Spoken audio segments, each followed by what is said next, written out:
उसकी ये machinery slow चलती है, बोलता है, तजर्बा बोलता है, वो क्या हर किसी का बोलता है। तो 40 साल का एक्सपीरियंस है जिंदगी का, 50 साल का है, 60 साल का। उसी तरह हम एहतराम करने लग जाते हैं, इज्जत करने, एहतराम करना, इज्जत करना इज समथिंग एल्स। उनकी बातों को फॉलो करना इज समथिंग एल्स। फॉलो करते जाएंगे कि वो बड़े हैं और हम एहतराम करते हैं और उनकी बात मानना हम पर फर्ज है। तो मैं समझती हूँ कि ये आप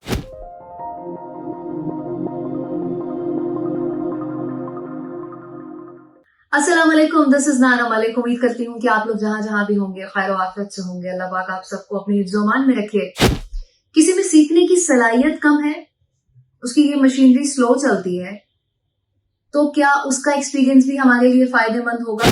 कोई कुन ज़हन है और बहुत स्लो स्लो चीजें सीखता है, लेकिन उसने कुछ ना कुछ सीख कर जिंदगी गुजारी और उसके बाद उसका माहिर हो गया, तो क्या उसका तजर्बा भी बोलता है? क्या हर तजर्बेकार इंसान का तजर्बा हमारे लिए फायदेमंद होता है? हमें उसे फॉलो करना चाहिए, वो तजर्बा किसी काम का हो या जिंदगी का, हमें क्या करना है? तो ये वो सवाल है जिनका जवाब आज के ब्लॉग में मैं आपको देने वाली हूँ, और हम ये देखेंगे कि क्या हर तजर्बेकार इंसान हमारे लिए फायदेमंद है, हर किसी इंसान का तजर्बा हमारे लिए फायदेमंद है, या ये जो कहते हैं कि जी एक्सपीरियंस बोलता है, तजर्बा बोलता है, वो क्या हर किसी का बोलता है? और हम किस तरह से अपनी जिंदगी में उनको फॉलो करके या उनके एक्सपीरियंस से फायदा उठाकर अपनी जिंदगी को मुफीद बना सकते हैं। पहले तो ये जान लेते हैं कि एक्सपीरियंस होता क्या है। इस दुनिया में आने के बाद जितनी कोई जिंदगी गुजारता है यहाँ पे और रिपीटेडली चीजों को देखता रहता है और करता रहता है, तो हम उसे कहते हैं भाई इसको तो 40 साल का एक्सपीरियंस है जिंदगी का, 50 साल का है, 60 साल का। उसी तरह हम एहतराम करने लग जाते हैं, इज्जत करने लग जाते हैं। और बड़ी दफा ऐसा होता है, बहुत दफा ऐसा होता है कि हम ये कहते हैं कि भाई इनको तो 50 साल हो गए, इनकी एज 50 ईयर्स हो गई है, तो ये जो भी बात कहेंगे ठीक कहेंगे क्योंकि इनको जिंदगी का एक्सपीरियंस है। इस चीज को जाने बगैर कि उसकी 50 साल का जो जिंदगी का एक्सपीरियंस है वो कैसा गुजरा, उसमें यहाँ ये मशीनरी चलाने की सलाहियत कितनी थी, किस तरह से उसने इस तजर्बे को हासिल किया 50 साल के। तो इन चीजों को थोड़ा सा हमने देखना है कि क्या हम हर किसी को ये कहकर कि वो बड़ा है और उसकी 50-60 साल उम्र हो गई है तो वो कोई गलती कर ही नहीं सकता, गलत हो ही नहीं सकता, उसकी बातों को फॉलो करने लग जाते हैं। तो हमें क्या ऐसा करना चाहिए? टेक्निकली चीजें बताऊंगी, इसको प्लीज दिल पे मत लीजिएगा कि ओह ये तो बड़ों का एहतराम ना करना हो गया या उनकी बेइज्जती करना हो गया। ऐसा नहीं है, चीजों को अलग अलग करना सीख लीजिए प्लीज, क्योंकि जब तक हम ये चीजें देखते रहेंगे तो हम दूसरों को ब्लेम करने से बाज नहीं आएंगे कि ये तो उन्होंने मशवरा दिया था, मेरा काम सत्यानाश हो गया, बर्बाद हो गया। इसी तरह इसको आप फिट कर लीजिए किसी काम पर। जब कोई इंसान किसी काम को सीखना शुरू करता है, अब वो एंकरिंग भी हो सकती है, कोई टेक्नीशियन भी हो सकता है, इंजीनियर, डॉक्टर, जो भी, किसी भी काम को जब सीखना शुरू करते हैं, उसके बारे में स्टडी करना शुरू करते हैं, तो कुछ लोगों के दिमाग बहुत अच्छे चलते हैं।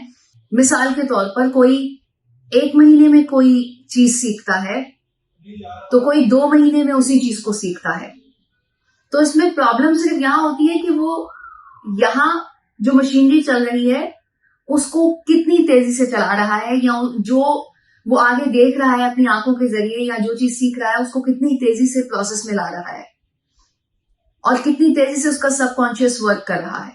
तो क्या जो मैंने आपको पहले नंबर पे इंसान बताया जो कि जल्दी सीख जाता है, वो और जो ज्यादा वक्त में सीख रहा है इक्वल है। इसी तरह जिन लोगों की जिंदगी का एक्सपीरियंस है और हम कहते हैं जी ये तो बहुत ज्यादा तजर्बा रखते हैं, तो ठीक ही कह रहे होंगे। 2 लोग एक ही एज के एक ही बात पर किस तरह से ठीक हो सकते हैं? वो अपने एक्सपीरियंस की बेस पे कहेंगे। अगर उनकी मशीनरी स्लो चल रही है और किसी की मशीनरी तेज है तो वो अपने एक्सपीरियंस पे कहेंगे। वो डेफिनेटली जिनकी तेज चल रही है उनका एक्सपीरियंस भी डिफरेंट रहा होगा, उनकी महारत भी ज्यादा होगी और उनकी लॉजिक्स भी डिफरेंट होंगी। तो सबसे पहले तो आप इन दोनों चीजों को अलग कर लीजिए कि जिस इंसान का इस दुनिया में एक्सपीरियंस ज्यादा है, 50-60 साल उम्र हो गई, तो एहतराम करना, इज्जत करना इज समथिंग एल्स। उनकी बातों को फॉलो करना इज समथिंग एल्स। उनकी एडवाइस पर कितना आपने अमल करना है ये बिल्कुल डिफरेंट है।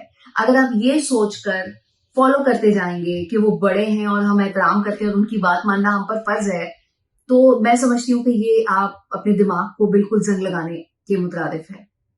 तो आप इन चीजों को जितना अलग रखेंगे उतनी आपकी जिंदगी आसान होगी। आगे बढ़ते हैं। अब जब हम इन चीजों को डिफरेंशिएट करने में कामयाब हो जाएं कि हमने किसको फॉलो करना है, किसकी बात माननी है या नहीं माननी है, आप ऐसा नहीं करेंगे कि किसी बड़े को कहेंगे जी मैं तो आपकी बात ही नहीं मान रहा, क्योंकि आप इन बातों को जवाब में नहीं लाना होता, मतलब बोलना नहीं होता। क्योंकि जब आप किसी का एहतराम करते हैं ना, तो उसको सिर्फ सुनते हैं और ये देखते हैं कि उसने क्या किया, उसकी जिंदगी पे नजर डालते हैं और वो किस बेस पर ये सब कुछ कह रहा है। तो उसके बाद जब आप फैसला करते हैं या अमल में लेकर आते हैं इस बात को या इस काम को, तो तब इजी होता है आपके लिए डिसीजन लेना या आपके लिए किसी भी बात पे अमल करना। तो क्वालिटी बहुत मैटर करती है। किसी ने अगर कोई काम 6 महीने लगाकर सीखा और एक इंसान ने वही काम 2 महीने में सीख लिया, तो इसका मतलब है कि वो अपनी इस मशीनरी को एक्टिवली इस्तेमाल कर रहा है। तो उन दोनों से अगर आपने कुछ गेट करना है या सीखना है, तो वो जो 6 महीने में सीखा है जिसने, उससे आप वो चीजें गेट नहीं कर पाएंगे जो कि आप 2 महीने वाले के एक्सपीरियंस वाले से गेट कर सकते हैं। तो क्वालिटी को किस तरह से जांचना है, ये टोटली आप पे डिपेंड करता है, और किसकी एडवाइस को अपनी जिंदगी में अप्लाई करना है या उस पर इम्प्लीमेंटेशन करना है, ये भी टोटली आप पे डिपेंड करता है। तो मैं उम्मीद करती हूँ कि आज के व्लॉग का जो मकसद है वो आप समझ रहे होंगे, और इन चीजों से बाला करके किसी की इज्जत में कमी आ रही है या ये बिल्कुल एहतराम ना करने के मुताबिक है, तो इससे हट के सोचिए प्लीज। क्योंकि मैंने एक्सप्लेन कर दिया कि ये व्लॉग इसलिए नहीं था कि हम अपने बड़ों की इज्जत करना छोड़ दें, उनकी बात मानना छोड़ दें। सुने सबकी, लेकिन करें वही जो कि ये दिमाग एग्री होता है जिसपे। इंशाल्लाह नेक्स्ट व्लॉग में आपसे फिर मुलाकात होगी। तब तक के लिए अपना ख्याल रखिएगा, मुझे दुआ में याद रखिएगा। Thank you so much. Allah Hafiz.